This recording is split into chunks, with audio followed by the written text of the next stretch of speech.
শিশুটির দিকে তাকিয়ে দেখুন, সে নানান দিক চেয়ে দেখছে যে আমি কোথায় আছি। সে আসলে বুঝতে পারতেছে না যে সে হসপিটালে কেন আছে, অথচ তার দেহটা এতটাই ক্লান্ত হয়ে আছে যে তাকে আমরা যখন উঠে বসালাম, সে চতুর্দিকে তাকিয়ে তাকিয়ে দেখছিল। আর আমরা যখন তাকে সেই উপহার তার হাতে তুলে দিচ্ছিলাম, সেই উপহারটা নেবার সময় তার হাতে যে ক্যানোলা পরানো আছে, সেই ক্যানোলার দিকেও তাকাচ্ছিল।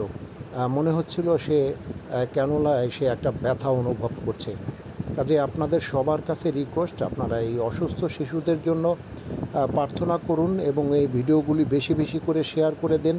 আমাদের দেশে অনেক হৃদয়বান মানুষ রয়েছেন যারা হসপিটালে থাকায় অসুস্থ মানুষদের তারা খুঁজে বেড়ায়, তাদেরকে কিছু সাহায্য করার জন্য এবং তাদের ট্রিটমেন্ট সাপোর্ট দেওয়ার জন্য তারা খুঁজে বেড়ায়।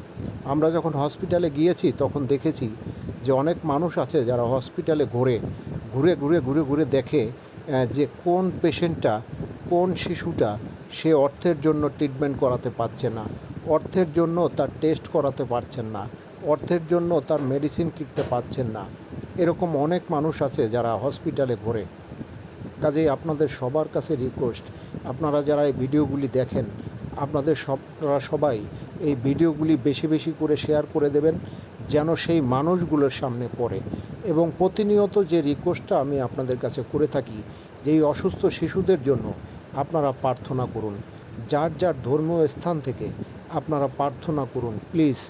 দেখবেন এই শিশুটি সুস্থ হয়ে উঠবে এবং তার মা বাবার মুখে হাসি ফুটবে। শিশুটি যখন বেডে শুয়েছিল, ওর মুখটা এতটাই গম্ভীর ছিল, এতটাই কালো ছিল।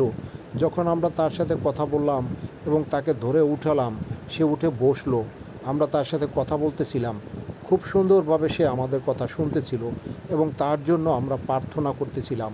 এবং তার মাও পাশে বসে সে সুন্দরভাবে প্রার্থনা করতেছিল এবং সে নিজেও কাঁদতেছিল তার সন্তানের জন্য। প্লিজ আপনাদের সবার কাছে রিকোয়েস্ট, আপনারা এই হসপিটালে থাকা প্রত্যেকটা শিশুদের জন্য আপনারা প্রার্থনা করুন। এবং যারা এই শিশুদের সেবা দিচ্ছে, সেই ডাক্তার, নার্স যারা রয়েছে, তাদের সবার জন্য প্রার্থনা করুন।